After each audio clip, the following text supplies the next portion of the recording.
State Representative Bernie Willis and State Representative Adam Holmes. Welcome back to Message from the House. Thanks for having us. Thank you, Olivia. Yeah. Love it.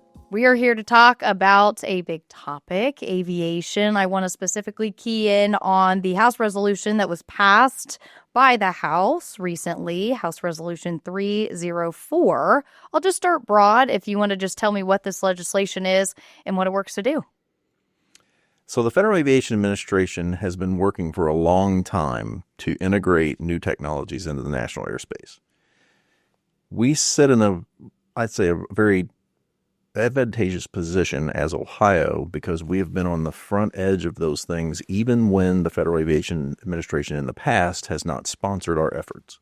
And so I would go all the way back to the early 2010s whenever they down-selected sites around the United States to do national airspace integration of unmanned vehicles of all types. They just call them drones. And we didn't get selected. And at the time, our governor said, we don't care what the FAA says. We're going to fund it ourselves. And we struck up a great partnership with Indiana, and we put together the Ohio and Indiana UAS Center. And that center went on about its business of building into that technology to growing it inside Ohio. And that has now turned into a combined center, and with some other investments from both the United States Air Force and our Air Force Research Laboratory and many other entities to create a national advanced air mobility center of excellence at the Springfield-Beckley Municipal Airport. That has become an international focal point for all things advanced air mobility, unmanned, and all the technologies around that help leverage it. The FAA at this point has said we have to now select areas where we are going to prove out the integration of all of those technologies into the national airspace, which includes larger unmanned devices and aircraft and things like that. And we have to figure out how that works to help begin actually transporting things that we would expect at this point. Precious cargo, anything that you can imagine at this point, down to groceries, prescriptions, pizza, right?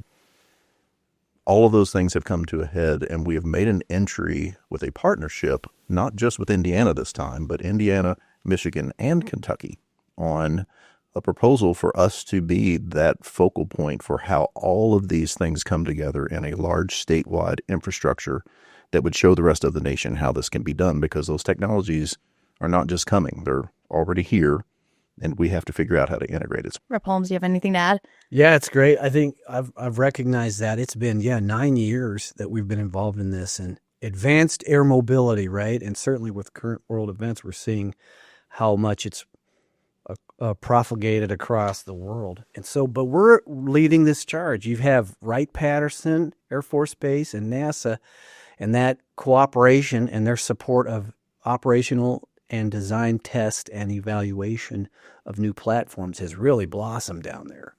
And so we are a leader. It just makes sense. And with Bernie Bunyan, call sign Bunyan, with Bunyan, as we've pushed hard on the FAA, who is trying to get as close to them and their approvals as possible, so that when they finally let us go, we're the first ones to the hop. And I think you've seen that. I mean, it really has worked. Joby is a advanced air mobility platform that you heard about, and they are now manufacturing here. So many other entities that build pieces and parts of drones and advanced air mobility. I'll keep using that term, AAM. So yeah, we're going to just keep driving on it. It's an economic driver for this state. It always has been. And I realize that too, that, that birthplace of aviation, we say that's not just a bumper sticker. There's so many industrial companies of all sizes that still do aviation type things and advanced air mobility things. And the brain of the United States Air Force, all the intellectual powers are there at Wright-Patterson with their satellite industries all around it. And it just makes sense that it would be here anyway. So it's happening. So we're not going to stop. We're going for it, man. I want to ask, for the average listener, including myself, advanced air mobility and eVTOL, eVTOL, which would be electric vertical takeoff and landing. Wonderful. Yep. Can you just explain what those two terms are? So advanced air mobility is the larger kind of construct of things that might fly and do advanced things that we haven't done with them yet, either autonomously or controlled from a ground station, or in any variant of that, to include piloted aircraft that are in this new configuration where they're electric powered and they can typically take off vertically, land vertically, with very low signatures from, thinking about when a helicopter takes off and lands, the amount of air, the amount of sound, just all the things that make a heliport a very loud thing to have around you. These things are quiet. They can be hovering over you at, pretty good distance, and you literally have this conversation and not really notice that it's there. So they've, put so much technology into that. It's a game changer for the way that we can potentially move things around off the ground, especially important things that we need to get places fast, to be able to transport blood, to be able to transport organs that have been harvested without having the delays of having to worry about all the things that happen on the ground. And those are the things that we want to prove out as some of the most important things to do with advanced air mobility. The aircraft, from one perspective, is they said eVTOL, but it really is all electric aircraft. Okay. And I continue to highlight the fact that they call it, the National Advanced Air Mobility Center of Excellence. They call it the NAMC. The NAMC hosted and has hosted symposiums, national symposiums for the last at least 5 years. And those have become international. And this past year, they hosted the first electric aircraft races that actually awarded the Pulitzer Trophy that hadn't been awarded in 100 years. So on the same day, 100 years later, they pulled that same trophy out and awarded it to an electric aircraft that won that race. Wow. And so when I tell people that this is real, their aircraft, he mentioned Joby, which is building those aircraft at the Dayton International Airport right now. Beta has been bringing their aircraft from Burlington, Vermont, flying to Ohio on a regular basis. They have a stop and charging place up in Canton. And then they go to their charging location at the Springfield Airport also. And they've done that and hopped that aircraft all the way across the United States to California so that they could test with the Air Force at the Edwards Air Force Base test ranges out there. Wow. So it's so real. It's like the aircraft that is really like a Tesla network. It's coming. Like before people are going to realize it, they're going to go, oh, you can buy an airplane and do the exact same thing that you do with your car. And, it's just, to me, it's amazing. It is. And I've recognized that this is a unique time in our history where the technology is existing. It's the regulatory framework that's behind. Because when we say advanced air mobility, you could imagine, when you think of drone, think of somebody controlling a flying robot, right? But think of all the different sizes, one that you could hold in both your hands to ones that are as big as airplanes. So all those different ones. Then think of ones that people could sit in that were remotely piloted, right? And then we could roll over to Ohio State, call our Air Uber, and it would remotely come in, shouldn't land, with no pilot. Along with that, you got to group in all the things that do have people in them and that are piloted, like Bunyan talked about, vertical takeoff and landing that could land on top of this building and pick us up and take us to the Buckeye game and back, and someone could fly us. So that's been the hardest part of this, is there's so many different types of things that are going to be in the air now, and how do you safely and efficiently coordinate the movement of all that stuff? So, so when you say advanced air mobility, that's drones plus all those other types of flying machines that are now going. And it's so up to the imagination right now. Yeah. Right. I've taught kids in this technology for a long time already, and I've told them from the beginning, the future of this is whatever you imagine, because we've seen aircraft now, and most people don't even realize, like, the current regulations that exist allow people to take technology and build an aircraft themselves. And if that aircraft doesn't weigh more than 254 pounds, they don't have to have a pilot's license. They don't have to register that.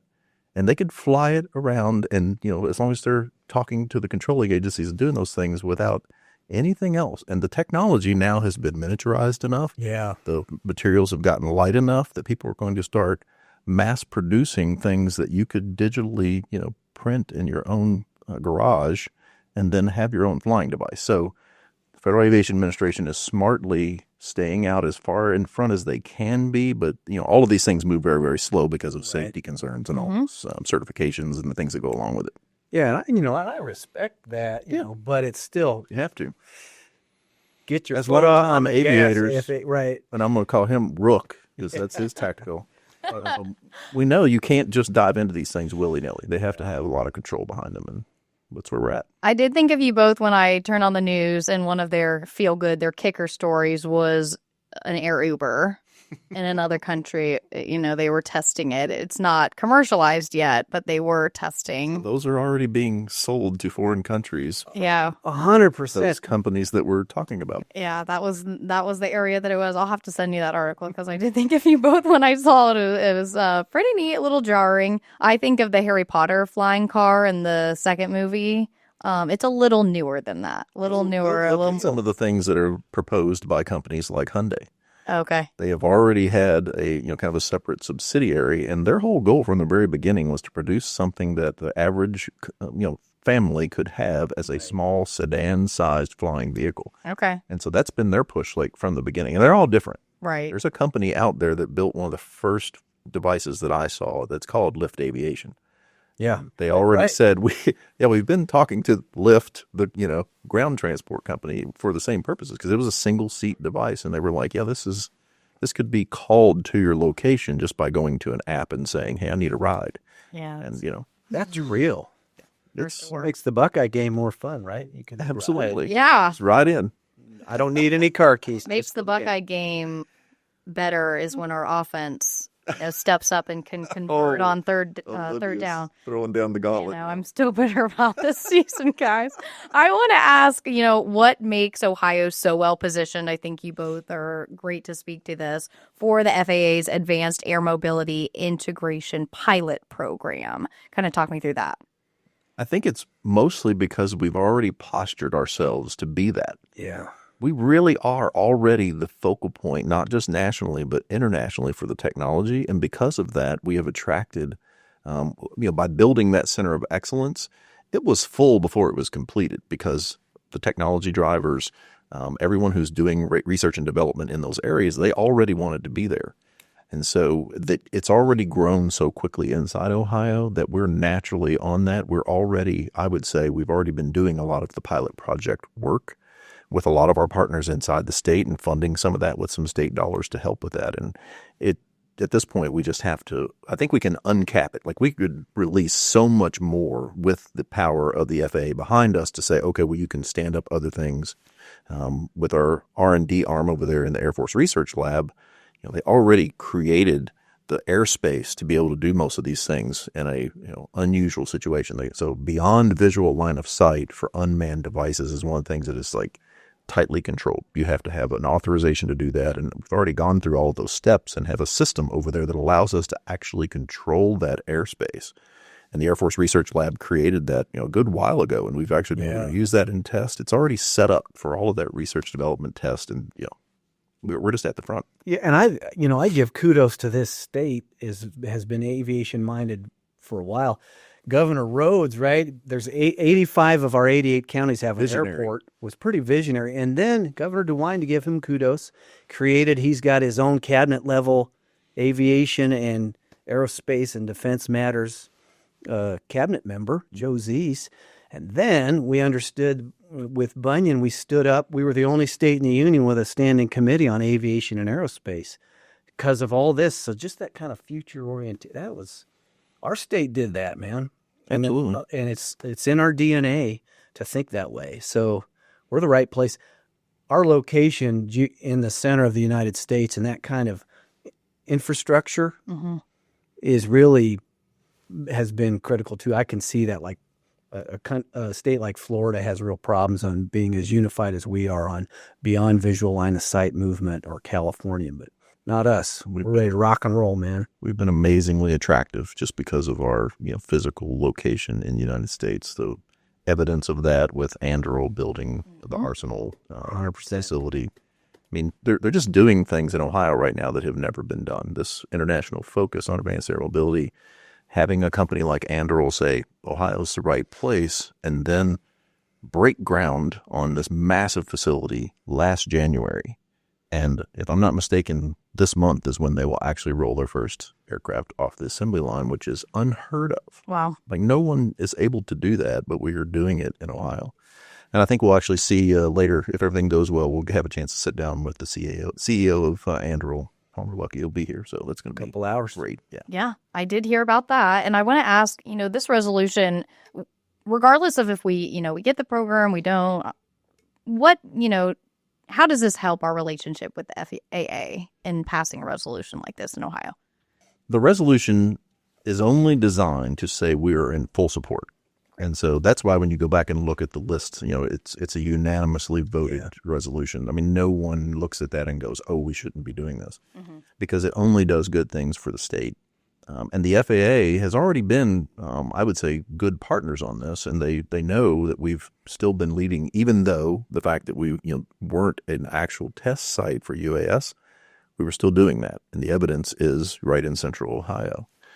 And we happen to be sitting now in a spot where, I've told people for a long time in South Central Ohio, we had a restricted area. Now it's a military operating area, and we used to fly our F-16s out there all the time. And, the Toledo F-16s still come down. The Rickenbacker KC-135 still use that space, and it's still military operating airspace. But like when I was a lieutenant, I was out there in an aircraft that was designed for test, and that was a restricted area. And so you didn't have to worry about other aircraft trundling through there. It was very well controlled. And we have the opportunity to reestablish something like that then allows the connection of, Anduril-built aircraft to be able to actually do a lot of their testing and development here while, in concert with our Advanced Air Mobility and UAS Center. All those things connect together into what I would call a large aerial playground for all the things that we need to test and development over time. Yeah, great. Raising awareness and advocacy too of our other members that aren't aviation centric. I recognize that. Unity of effort, right? Shared vision plus unity of effort is team success. So, I used to think resolutions were like, self-licking ice cream cones, but I don't think that way anymore. I think that's in a demonstration that we care about it. And the resolution really was to support the proposal, and the proposal I just think is better than anyone's could possibly be. Right. Having a 4-state, having 3 other states that look at that and go, we're never going to be able to match what you're doing, so we will just partner with you. And now it's a regional proposal. It's not just Ohio. Yeah. We're saying we'll lead on this issue for the FAA in this 4-state regional, and I think others will jump on. That's amazing. I didn't realize that the other regions had jumped on, so that was very important to highlight there. Surrounding states want to be part. Yeah. Everybody wants to be us. Even if we have a little gray and rain from here and there, No, I love So do they. Thank you. Good for the crops, I guess. Thank you so much for bringing that up. I also want to ask about the Ohio Department of Transportation. They were a part of the press conference with you both, and just talk about their role in this and their support in our aviation sector.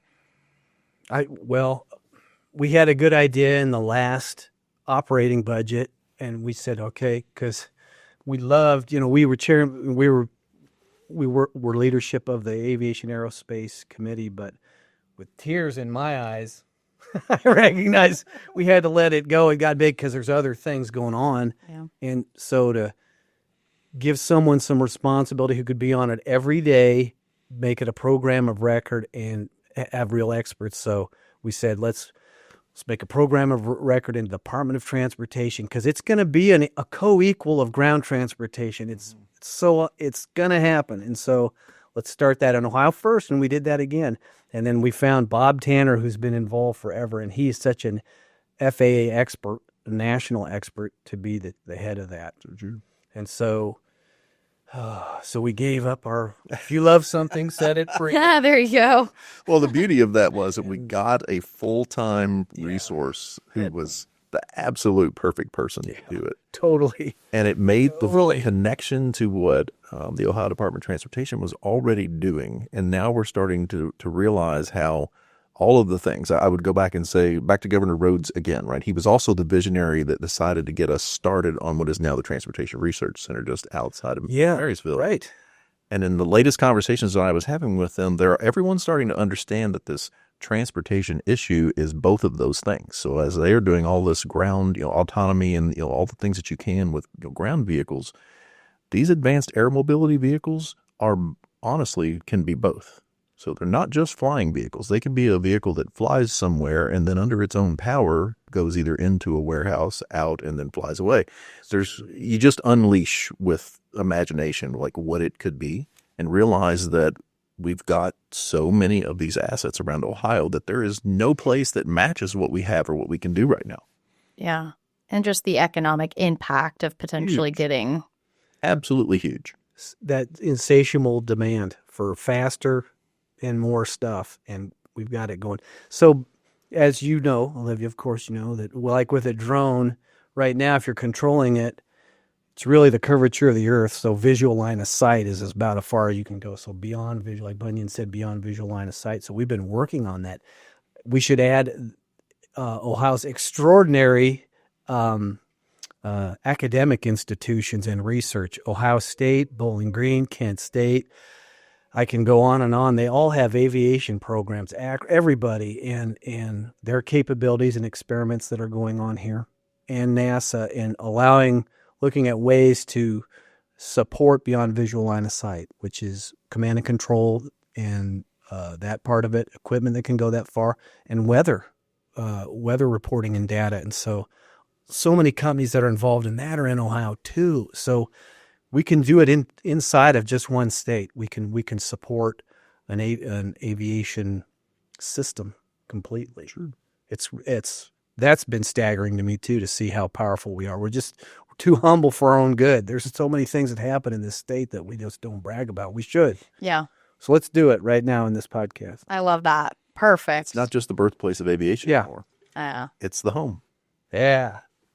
I've said 1,000 times at this point, I have had the grand opportunity 100%. to fly over the Huffman Prairie just off the end of the runway at Wright-Patterson Air Force Base and look down on it, and then later got on the ground because I'm like, I want to see this, and walk on the field where the Wright brothers actually first flew.